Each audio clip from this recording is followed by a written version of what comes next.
Filtrimiz var, miyaqçısız. Də belə qrantamız var.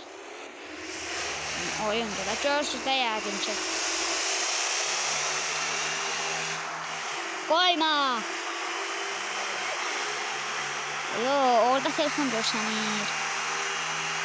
Gəl buraya YouTube'da video çəkin. Belə çizək kimi nə qrantamız var. Yoxdur. Yoxdur.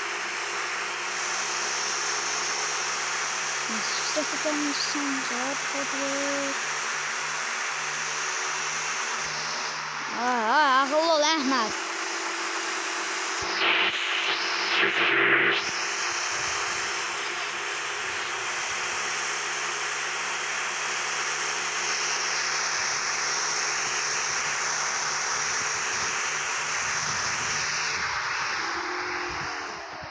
Gələ tüy elə. Söysə söymə ha, YouTube'a video çəkirəm.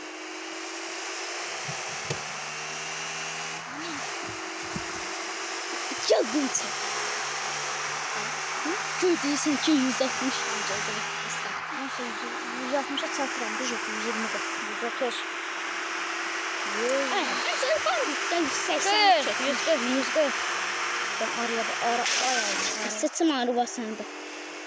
Söz söyleme de. Ekran gedəcədir.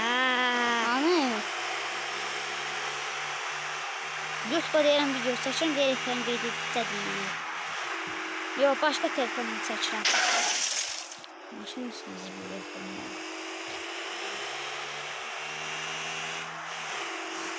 Özün deyirsən, söymə söylsən. Mənə söz söyledim ha. Maşının içine koku geldim sadece. Daha Allah hakkı bundan sonra video çekeceğim sadece oturmayacağım. Ne kadar söz söylersen her sen? 17 tane. Her gün 17 tane söz söyledim. O şaka yapıram kadeler. Nefsüzdeydi. Kimsenin içinde babak nefs var. Nefsde olan adamı yani nasıl da söyleyemem. Ama indi elə biləcəm. Ağıllı ol. Canvazlar olur. Yəni sağ olun dostlar, salamat qalın. Ünlülərim.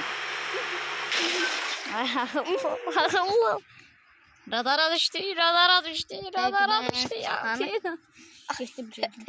Getdim girdim bu disk.